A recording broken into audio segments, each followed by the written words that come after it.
Hello, hello, femmes sœurs, bonjour, bienvenue sur Destination Déborah, bienvenue chez vous, bienvenue chez moi, bienvenue au milieu des femmes de feu, des femmes de prière, des femmes qui révèrent le Seigneur, des femmes qui sont soucieuses de leur vie, de leur identité, des femmes qui veulent accomplir leur mission, mais pleinement, mais correctement, mais bien, mais en accord avec le Seigneur. Bienvenue au milieu des femmes qui ont le front dur, qui n'acceptent pas ce que la société dit, ce que les gens disent, tant que ce n'est pas conforme à Dieu. Bienvenue aux personnes qui n'écoutent pas.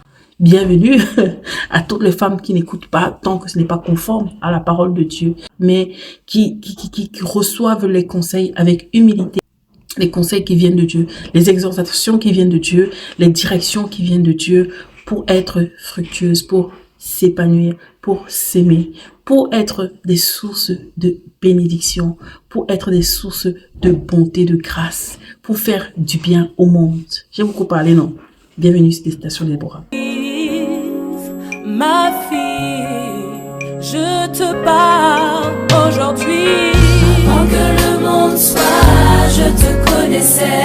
Je connaissais le plan que j'ai formé pour toi.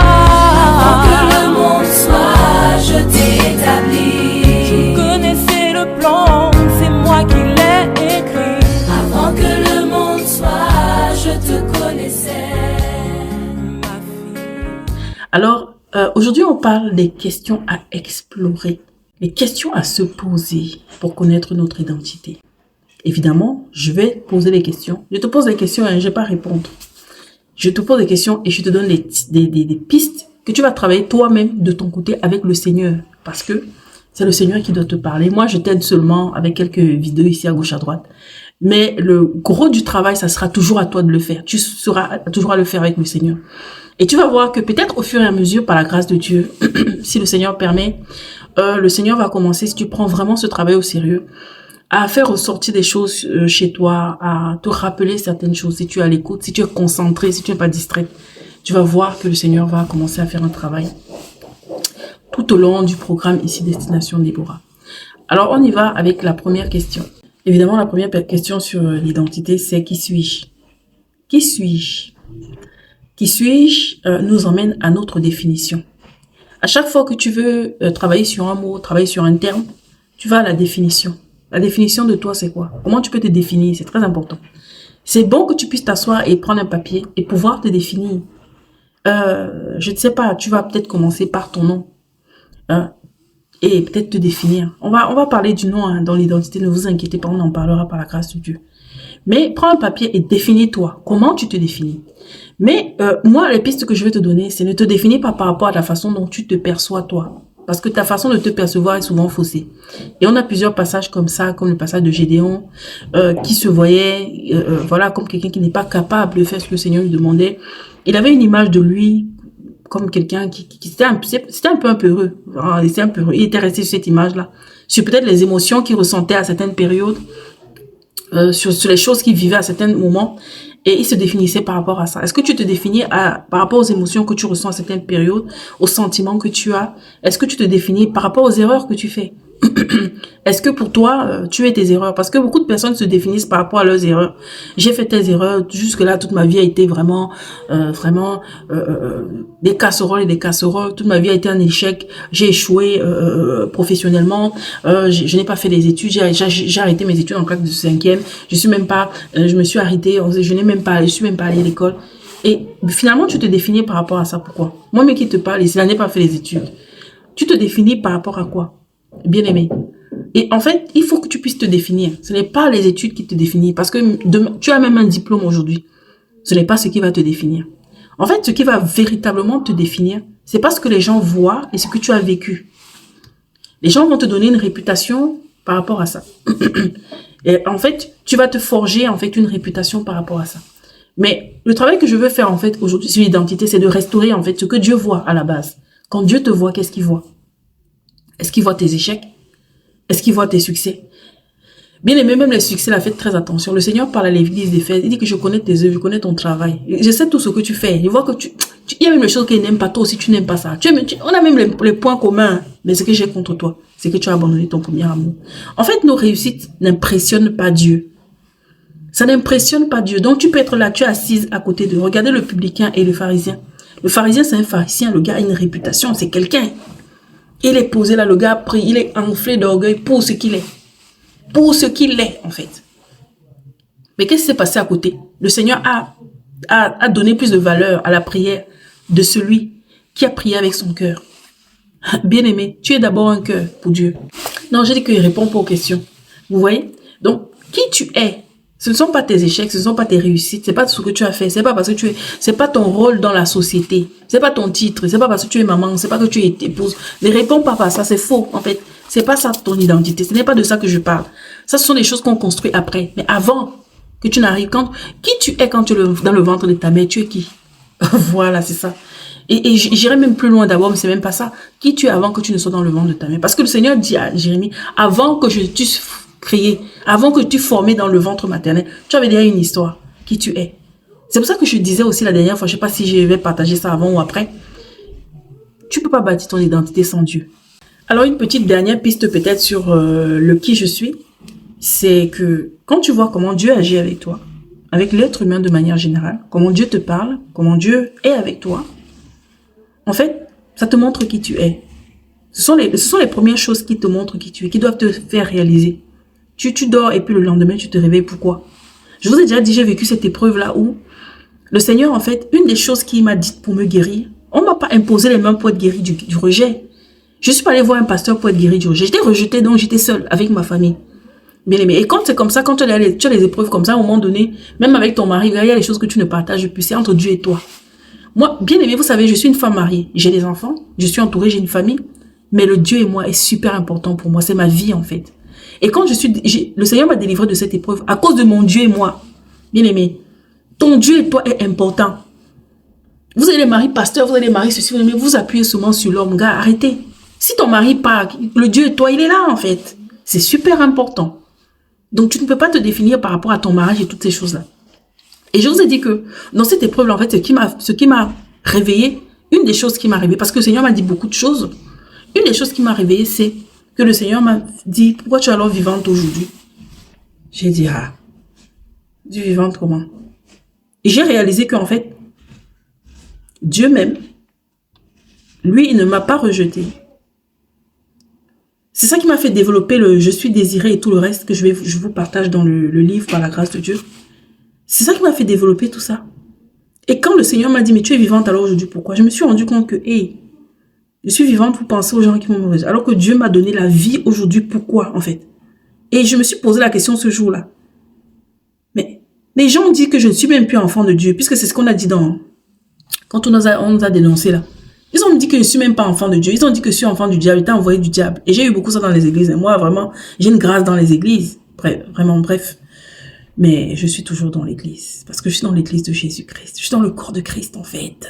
Je suis dans le corps de Christ. Et j'ai compris ça. Bref, je vais vous faire la série sur les abus et l'église. Et donc, je me suis dit, mais en fait, je suis là. Mais je suis là pourquoi? Et malgré tout ce qu'on a pu voir de mauvais, dire de mauvais sur moi, je suis là. En fait, j'ai réalisé que ce sont les mensonges de l'ennemi. Et j'ai commencé à plus tendre l'oreille à ce que Dieu me disait. Parce que j'ai vu que mon cœur, ma vie était remplie de ce que les gens ont dit, de ce que les gens ont pensé de moi. Vous voyez? Et j'ai commencé à plus tendre l'oreille à ce que Dieu dit. Et j'ai commencé à réaliser que dans tout ça là, Dieu me donne la vie et l'occasion de vivre aujourd'hui. Je ne vais pas vivre pour lui. Je vais encore utiliser les heures, le temps, les minutes de ma vie pour penser à ce que les gens ont dit de moi, pour penser aux gens finalement. Et c'est là où le passage, tu aimeras le Seigneur de tout ton cœur, de toute ton âme, de toute ta pensée, de toute ta force, a pris une force en moi. Donc je ne vais pas le développer ici, mais c'est important. Qui tu es? Qui tu es par rapport à comment le Seigneur te traite, pas les autres. Pas toi, pas les autres. Pas par rapport à ce que la société dit d'une femme. On s'en moque de ce que la société dit d'une femme. Qu'est-ce que Dieu dit d'une femme? Parce que c'est Dieu qui a créé la femme, il sait pourquoi il a créé la femme. Mais va lui demander pourquoi Dieu a créé les femmes. Pourquoi Dieu a créé les femmes? Et d'ailleurs, Adam a demandé ça, mais le Seigneur avait déjà la pensée. Donc le qui suis-je? Réponds au qui suis-je.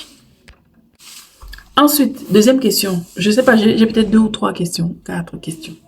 D'où viens-je? D'où je viens? D'où viens-je? En grand français, on dit que d'où viens-je? Je viens d'où? Tu viens d'où? Tu sors d'où? Au Cameroun, tu viens d'où? Tu sors d'où? D'où tu viens? Tu viens d'où? On te voit ici sur terre. Waouh! Quelle belle rencontre. Quelle belle femme. Waouh! Qu'est-ce qu'elle est gentille. Qu'est-ce qu'elle est... Mais tu viens d'où? Tu viens d'où? Moi, quand je regarde chaque personne, je suis fascinée parce que je me dis, mais elle là, lui là, quand Dieu l'a créé, c'était pour quoi? Parce que ce n'est pas pour rien. Je suis en train de spolier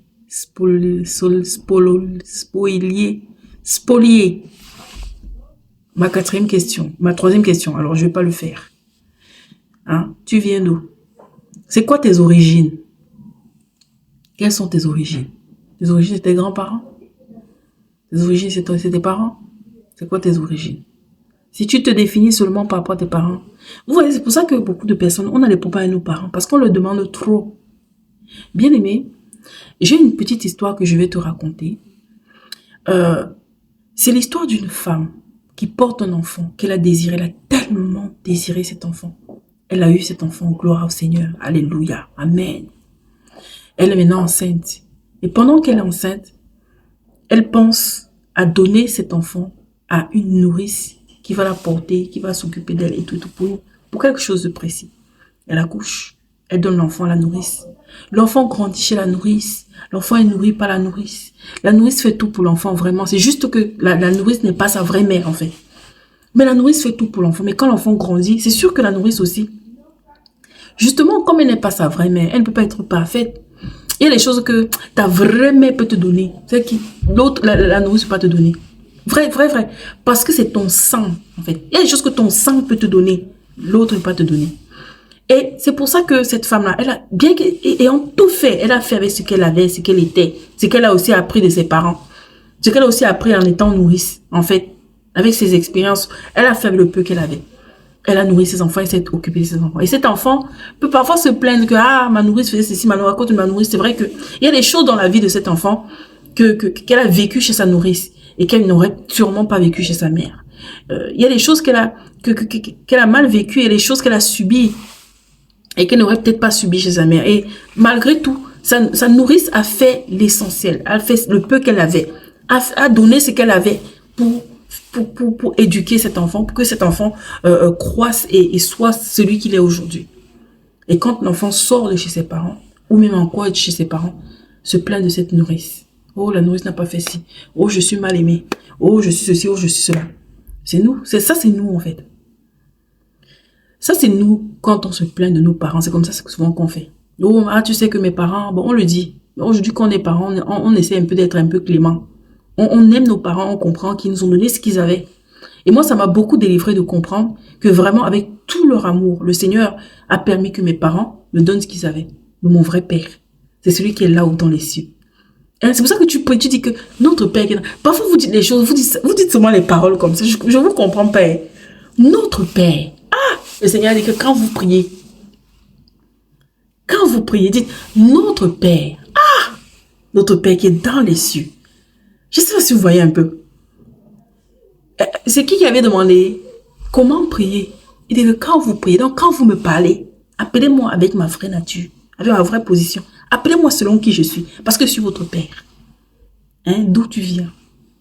D'où tu viens? Qui t'a engendré? Et cette femme dont je parlais, qui a porté cet enfant, c'est Jésus-Christ, c'est Dieu, c'est notre Père. C'est lui, c'est de lui que nous venons en fait. Et il nous confie à une nourrice qui sont nos parents. Nos parents font ce qu'ils peuvent, ils font ce qu'ils ont, mais ils ne sont pas Dieu. Ils ne sont pas Dieu, bien-aimés. Alors, il y en a qui vont se trouver qu'ils ont été beaucoup aimés, qui ont été beaucoup choyés, ils ont eu une enfance heureuse. Et il y en a qui vont trouver, oui, c'était ça, mais c'était pas ça. Et il y en a qui vont trouver qu'ils ont carrément une enfance malheureuse. Toutes ces personnes-là, moi, je vous invite à venir à notre Père, notre Papa d'amour, notre doudou, notre chéri. Notre Papa d'amour, Jésus-Christ de Nazareth.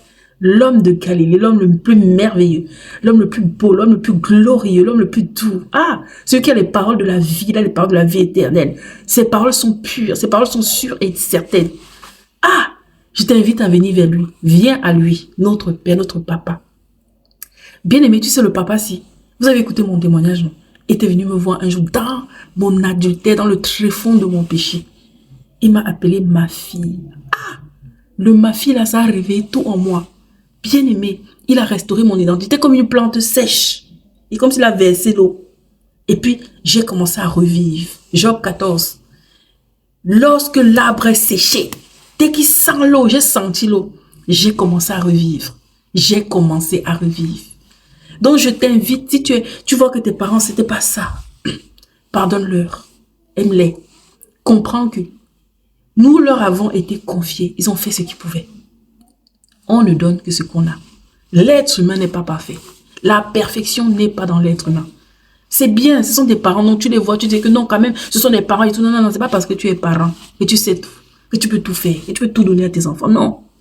Donc, notre Père qui est dans les cieux, reviens à lui. C'est lui, si tu n'as pas l'amour de Dieu, si tu ne connais pas l'amour de Dieu, tu vas mal vivre. Je te dis la vérité, tu vas mal dormir, tu vas mal comprendre les choses.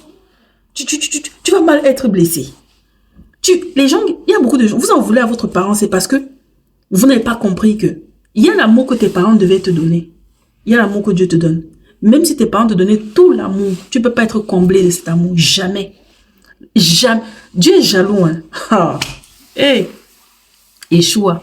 Même si tes parents t'aimaient jusqu'en... C'est vrai. Tu ne peux pas être comblé de l'amour de tes parents. Tu peux être comblé de l'amour d'un homme. Tu peux être comblé de l'amour d'un enfant. C'est faux. Il y a le réservoir de l'amour de Dieu, qui est le réservoir principal. Si celui-là est rempli, maintenant on remplit les autres. Voilà pourquoi les gens, parfois, ils sont choqués, ils disent que quand même, c'est ma mère. Oui, c'est ta mère. C'est ta nourrice. On lui a confié ta vie. On lui a confié ta vie. Quand le Seigneur vient, il voit les parents de Manoah, il dit, les parents de Samson, il dit que voilà, en gros, ce que le Seigneur est en train de dire, je paraphrase, hein, je fais mon juge. Le Seigneur est en train de leur dire que je vais vous envoyer mon enfant. Je lui ai même déjà donné le nom, donc je préfère vous donner son nom. Son nom, c'est ça. C'est voilà son nom ici, là. Lui, il est comme ça. Voilà tel type de personne. Dieu leur a expliqué quel type de personne était cela. Quand Rebecca, ses enfants se bagarrent dans le ventre, le Seigneur lui dit que, elle demande au Seigneur que si c'était ainsi, tout ça là, comme Rebecca aussi était un cas. Le Seigneur lui dit que non, c'est deux nations. Donc toi-même, tu as l'enfant dans ton ventre, tu ne sais pas qui est dedans. Hé Jésus, d'où tu viens? Tu viens d'où? C'est pas parce que tu portes un enfant que tu sais qui il est. Vous les mamans, quand vous portez les enfants là, posez la question à celui qui donne les enfants. Qui est-il? Bon, il y a les enfants qui viennent de Dieu, il y a aussi les gens, ils partent chercher les enfants dans les forêts. Quand tu pars chercher l'enfant dans les forêts, d'où vient ton enfant? Il vient de la forêt.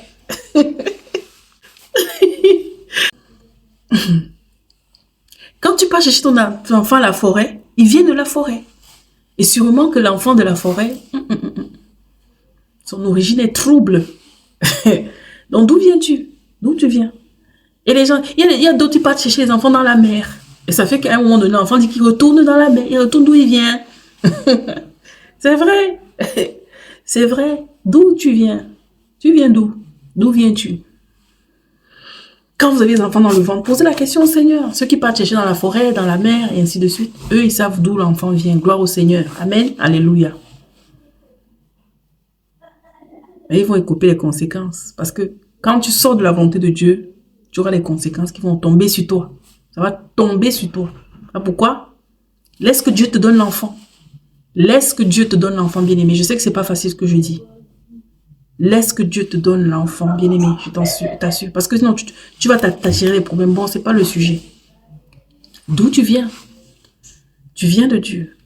C'est lui qui t'a porté. Tu es son enfant. Tu étais engendré par lui. Il te connaît. Comme il pouvait dire à Manoah.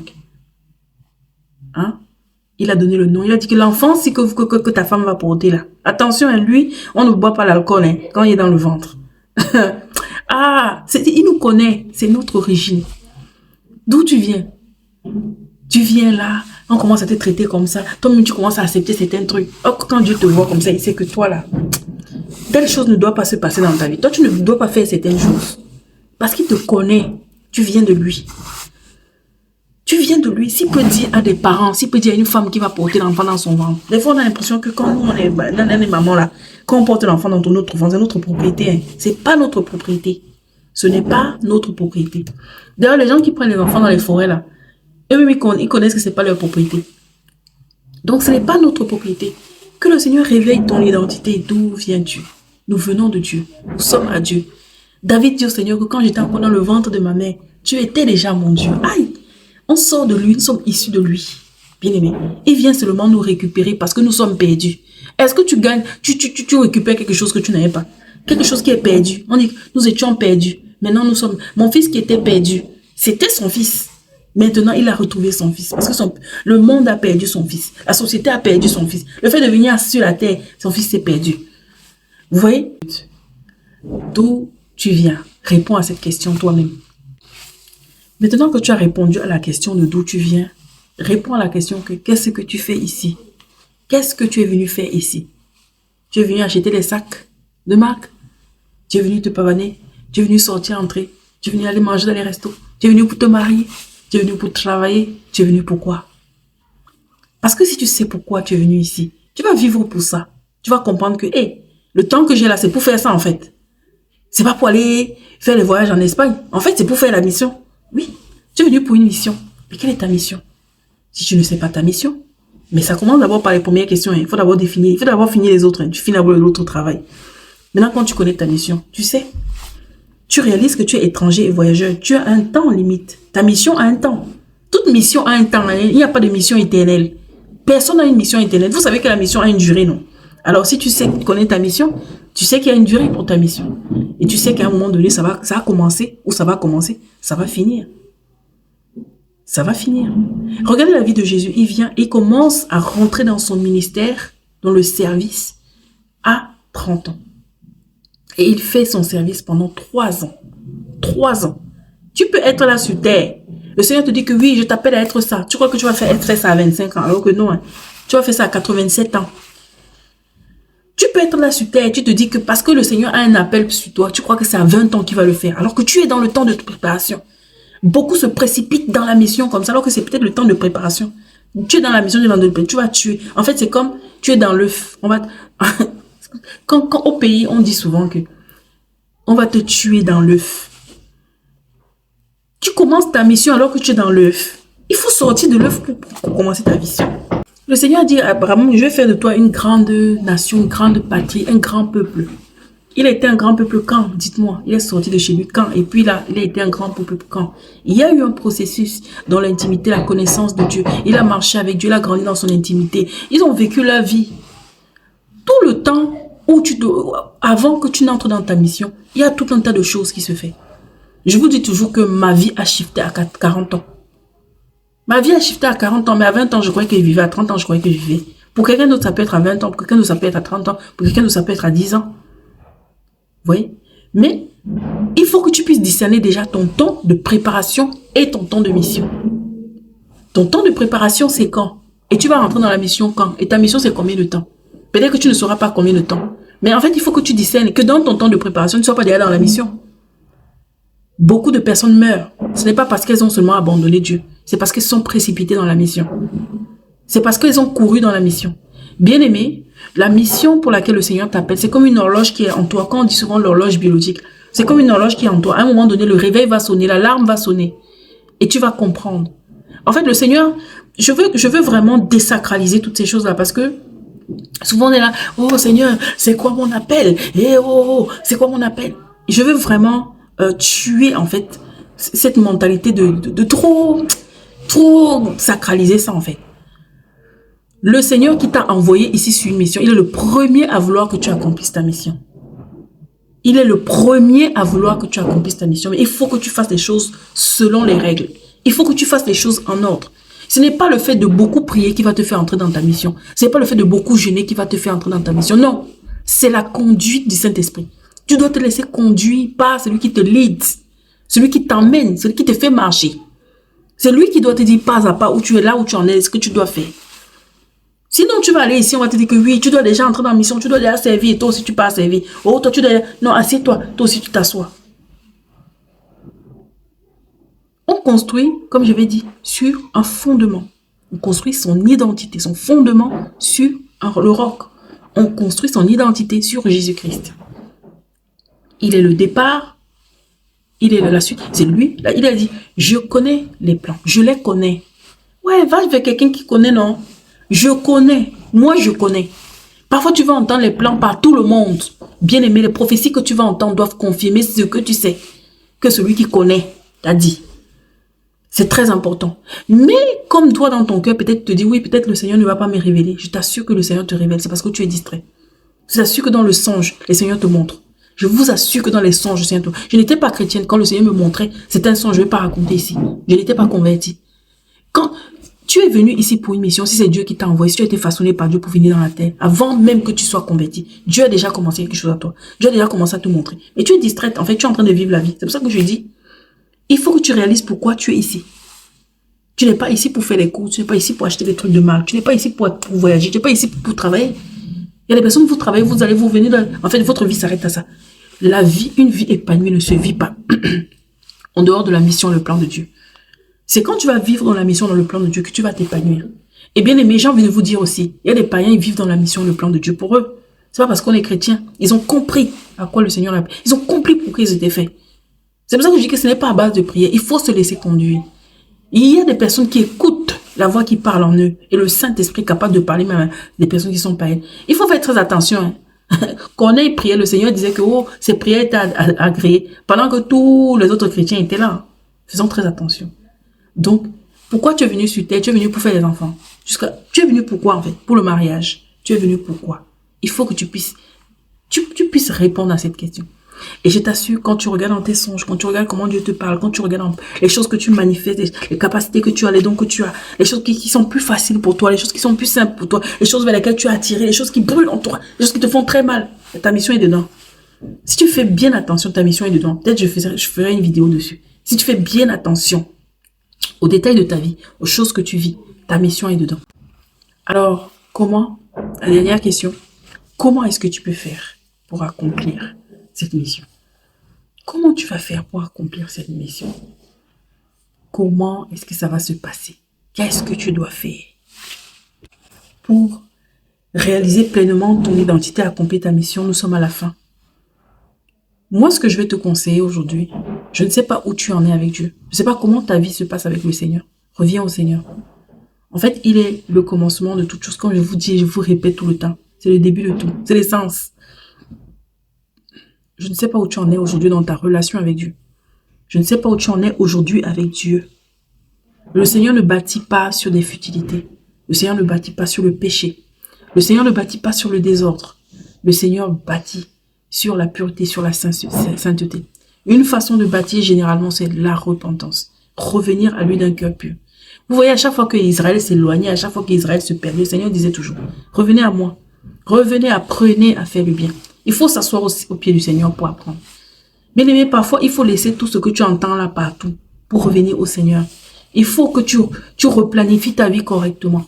Est-ce que tu lis la Bible? Est-ce que tu t'attaches au Seigneur? Est-ce que tu prends des temps avec le Seigneur? Je ne veux pas parler de prier parce que je vous ai déjà dit que quand je partage ici sur Destination Déborah, vous avez vu, je viens avec des termes simples, je viens parler simplement. Je viens vraiment que ça soit vraiment cool parce que mon désir et les paroles que le Seigneur m'a dites, il faudrait que ça soit à la portée de tout le monde. Est-ce que tu parles à Dieu? Est-ce que tu causes un peu avec Dieu de temps en temps? Est-ce que tu discutes un peu avec lui? Est-ce que tu restes un peu avec lui? Est-ce que tu as un peu une intimité? C'est très important. C'est très important. C'est très important. Tu dois connaître l'évangile. Tu dois choisir vraiment auprès aussi de qui tu apprends. Selon les conseils que tu vas avoir, en fait, vont montrer, en fait, comment tu es bâti. Il y a des personnes, vous êtes dans les grands endroits, vous avez les grands conseils et tout. Mais en fait, vous n'avancez pas, vous ne faites rien et vous ne connaissez pas, en fait, les fondements. Oui. Il faut rebâtir l'autel. Comment il s'appelle? Élie a rebâti l'autel selon les fondements. Selon les instructions de Dieu, il a rebâti l'autel et le feu est descendu. Bien aimé, il faut revoir ta relation avec le Seigneur, c'est très important. Et pour ça, tu peux même lire, tu peux écouter ma vidéo sur les 4 étapes, je crois. 4 étapes pour bâtir une identité solide. Pardonnez-moi pour le bruit des travaux chez moi. Donc voilà, j'espère que j'ai pu nous aider. Nous sommes à 30 minutes. Que le Seigneur nous bénisse, que le Seigneur nous fortifie. Tu es toujours la bienvenue ici sur Destination Déborah. N'hésite pas à poser des questions. Que le Seigneur te bénisse. Et à la prochaine.